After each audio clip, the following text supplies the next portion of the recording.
Welcome to my Coding with Cursor series. In this video, I'm going to show you how to develop a Next.js based game. This is the first time I'm doing a Next.js application, almost less than 1% of knowledge of Next.js. In this game, we're going to just have like a splash screen like this. And once you enter, you have to do something and then you have to basically enter the value. And if you enter the right value, you're going to get the score.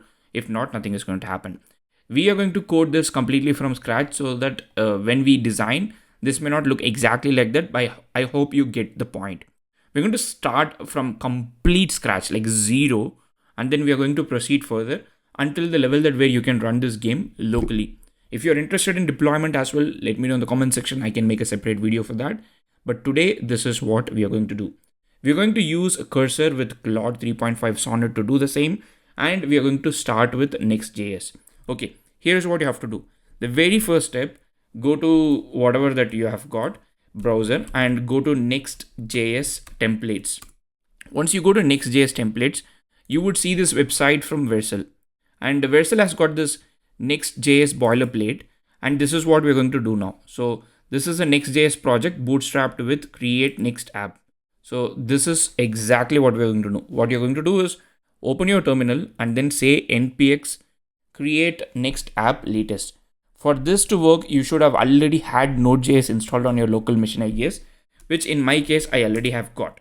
So I'm going to open a new tab here. So I'm inside this folder where I've got the current project. I don't want that to happen. So first I have to cancel, exit the current one, clear this. I can probably close it. I don't have to clear it. So I have to exit this. I'm going to go to my home page. And from there, what I'm going to do is I'm going to do npx create next app at latest. And once you do this, it's going to ask my project name. I'm going to just call it retro math. That's it. Do I need TypeScript? Yes. ESLint? Yes. Tailwind? Yes. src? Yes. I don't need app router, I guess. Import defaults changes I don't have to do. And as you can see here, it is starting to install all the required things. Any dependencies get installed, all the dependencies get installed at this point. Once this is done, then we are going to open this particular folder, the project folder, into our cursor. So as you can see here, retro math has been created. cd retro math. I missed the R. Once you go here, the very first thing that you have to do is cursor space dot. I hope you have already set this up. If you have not set this up, it's very simple. Do Command Shift P. And once you do Command Shift P, you can search for shell. And here you would see install cursor command. If you have installed it, it would enable what we just did. You can type cursor space dot. The second thing is everybody is obsessed with one cursor feature that is called Composer. And Composer is right now in beta. So if you want to enable Composer, so all you have to do is Command Shift P. And then you have to search for Composer, where you can enable Composer. After that, you can activate Composer with Command I, or you can disable Composer and that will deactivate Composer. So I've got Composer enabled at this point. So how does this thing currently look? If like the current file. So you can just go to your terminal once again. You are inside the folder and you have to say npm run dev. Once you do that, it's going to run this folder or run this project, and it is going to actually show you what you have got. So you can see this is what you have got. You have got Vercel, you have got this file index.tsx, and then you've got all these things. For the very first thing, what I'm going to do is I'm going to give a very simple set of instruction. I'm going to go back to my cursor and I'm going to go select the pages. And as you can see here, this is where we have got everything. I'm going to invoke the composer, Command I, and I'm going to give the instruction. What is the instruction that I want to give? I want to give this following instruction. Okay, all the things that I want to give, I'm going to put it. You can keep this as a separate markdown file and call it whenever you want, you can do that. But I'm going to just give it here. I want to redesign, I want to implement a retro themed math game. These are the following I need. 1. A matrix style splash page where there is an enter game button. 2. The game should consist of 1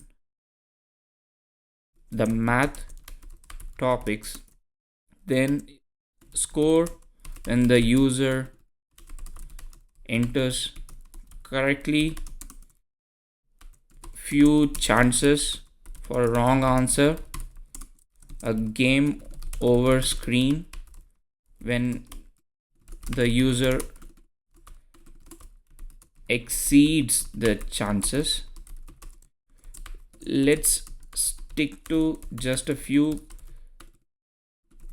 high school math concepts, or we should just stick to, like, let's say basic kids math. For other concepts mentioned coming soon,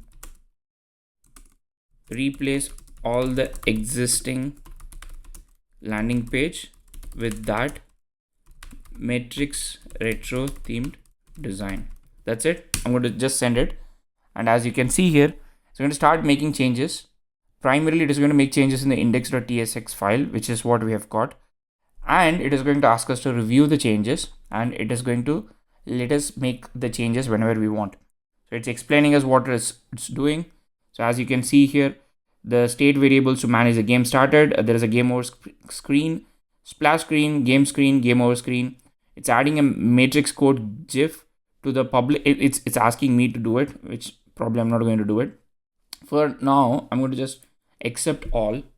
Okay, so I'm going to save it and go back to my screen here, and this is what I've got.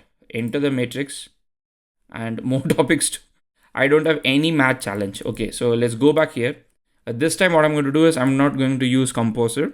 I'm going to do command L, and I'm going to say implement a few math problems like addition, subtraction, multiplication and division in the game, and also make sure to add the matrix screen effect splash screen without any GIF. Feel free to add a new component if required.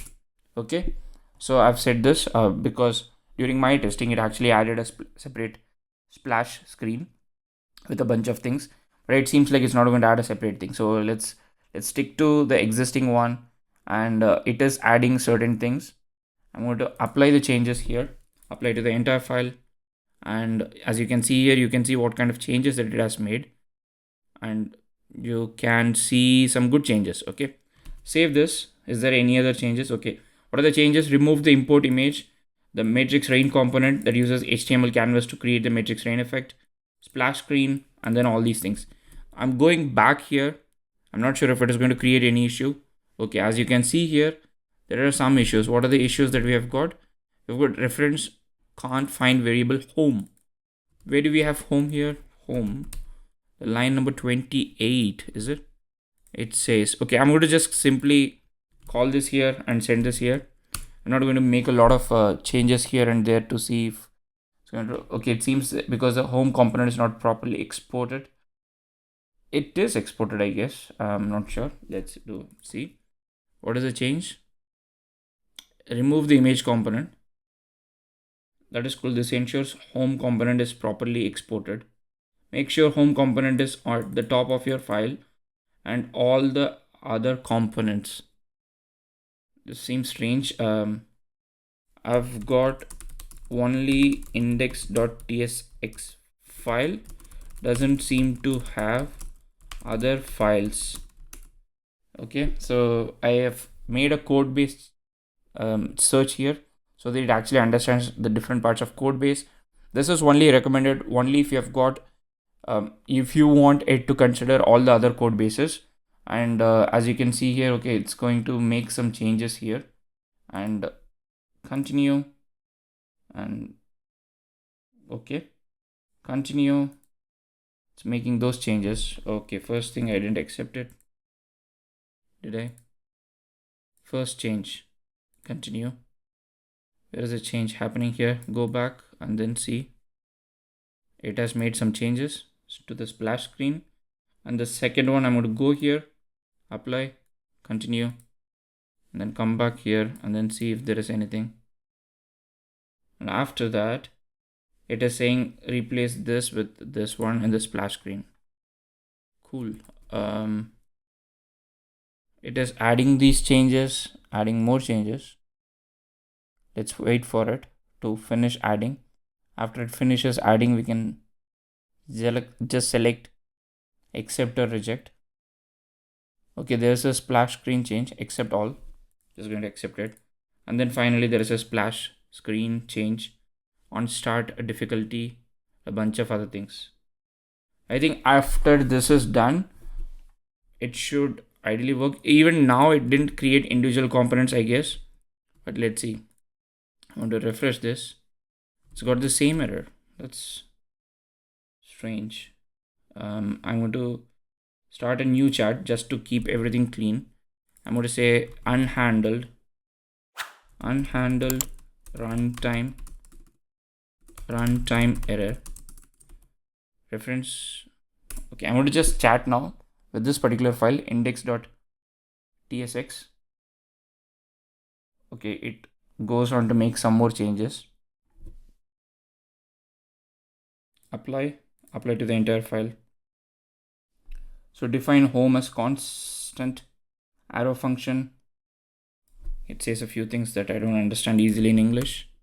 Okay, we have got the matrix math. Even though the button is not very visible. Okay, there is a hover effect. Cool. Oh, we have got a bunch of difficulties. Easy, medium, hard. Let's go with hard maybe. Enter the matrix. Time left. Okay, what is the answer? This is like minus 23. Correct. 8 minus 60. Maybe 2. Incorrect. 3. Incorrect. 4. Okay, it said my final score is 1 and game over. Restart. This is quite amazing. We wanted to build something like this and we have managed to already build this. This is actually crazy. The matrix math, easy. Maybe I should go with easy, enter the math. Why the heck the division is there in easy? I've got a time counter and this is nice. But what I want is this looks too simple. Okay. What I'm going to do is I'm going to ask it, can you use some emoticons or font awesome icons and make the game screen more interesting? Right now it's too boring. Okay, let's see.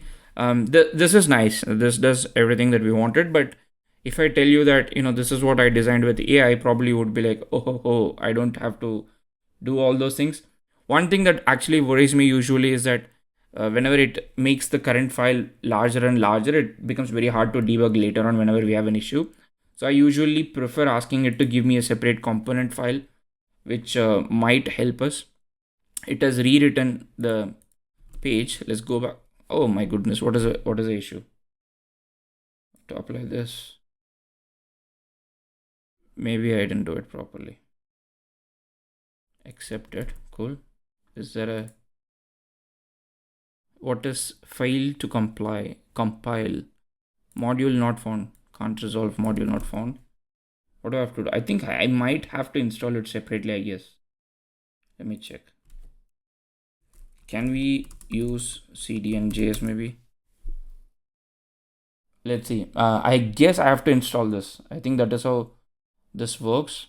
But I think the idea is like if you don't install it, then you can use cdn.js, I guess. This is what I've learned from my very brief development. Why did it not add cdn.js? Where is this? Let me go ahead. Continue. cdn.js. It's not adding. Why is it not adding? That's weird. I want to copy this. I'm going to add this here. Okay. Is this how it should be done? I hope this is how it should be done. It's not. Maybe I'm messing up something. Go to Command K. The library isn't there. Can we use cdn.js? I want going to submit the edit. Now I'm using Command K instead of Command L. Instead of the chat, I'm expecting it to make the changes here. Okay, I have to make these changes to my HTML file. Cool, where is my HTML file? Do I have an HTML file?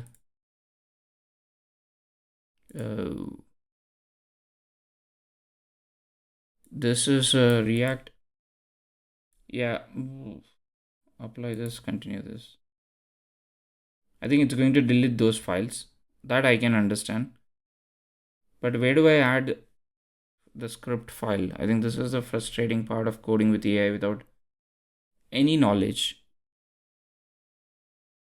Cool, maybe I have to, or I get it. Maybe I think I should have just installed this library. Okay, to solve all this useless problem, I'm going to do this. I'm going to say, how do I install this? I'm just going to ask ChatGPT how to install that. How do I install this? And then I'm going to do the same thing. Okay, it says this is what I have to do. Cool, copy this. I'm going to go back to my terminal. In this case, I'm going to go here and install this. I hope this should fix the problem. And come back here, save this. See, these are like certain moments where you have to actually use some of the skills that you have built and then maybe overcome this issue. I'm going to go back to my localhost and search again. Okay, I've got this now working. The matrix math. Save it. Matrix math. Easy, medium. I'm going to go to medium. Oh yeah, this is nice. They've got an icon here. They've got the timer, number of lives, score, the numbers, difficulty. This is all well and good. At this point, like, you can probably close this video and then you can feel good that we have coded. I want to take it one more level and then see if I can actually code it with an authentication. Okay, so what I'm going to do is I'm going to just go ahead and start a new chat. This is another important thing. You don't want to keep on messing up with the same thing, and maybe I can just go to the composer. Okay, go to Command I, and I'm going to say, can we okay, what should I say? Can we please add a new maybe I should go Google once or ask ChatGPT, what are 4 best ways to add auth into a Next.js app? Cool, so it's going to give me a couple of options. Next.js auth is the most popular one. It provides an easily customizable option to do with all these things, and we have to do, okay, this is interesting, or JWT and all those things. How about Clark? Maybe, I don't know, seen this somewhere, but it seems like I've got to sign up with this. I've got to add the API key. Okay, let's go with a simple one. Please add a new authentication to this where the user has to log in, and when they log in, the game screen should greet them with their username. Also add, okay, this is fine. I just wanted to do some authentication. Let's see if it works out. This is something that I did not test, and it's going to add a new login screen component. And like I said, it is again creating in the index.tsx. One thing we can do is we could have specifically asked to create a separate file, and it's adding a login screen, and there is a game screen and a bunch of other things. So it's applying the changes. As you can see here, it is adding all the components. Somehow the login screen and splash screen start seems to have some problem. Game components to include their username, and I don't know, maybe we should have had the login inside the splash screen. I think it's all user design changes. It's done. It says save. I'm gonna save it, go back here, and let's see how it has implemented the login. Okay, it says login to the matrix. What, I think it's hard coded it. It's not using any username, I guess. What's a username, dude? Give me a username. Maybe admin. Should I try admin? Okay, I think any username, it just goes in. That's funny. I probably want to do like a Firebase integration in the next video, but for now I think this is fine. 44 into 3, 32, 43. Okay, I've got one more life, and this time I should enter it correctly. 32, and 6 divided by 1, 6. Cool. 45 divided by 5 is 9. And yeah, I've been giving all correct answers. Cool. Maybe I should give. Oh, I thought of. See, this is a good thing. I wanted to. It has done a validation also. Like I'm typing some letters. It is saying enter a number. That's good. Some wrong answer. Okay. Game over. This is my final score. And this is all my code. That is, what is the game name called? The Matrix Math. Welcome admin. And it remembers that I've logged in. Maybe I should log out. Maybe in the next time, what we can do is we can try to actually have something like a Firebase or Next.js auth, and then try to see how it is. But for now, yeah, this is how you develop a simple Next.js based application using Cursor and Claude 3.5. If you enjoyed this, I've got another video with coding with Cursor in the same style. Please check it out and let me know what you feel about it.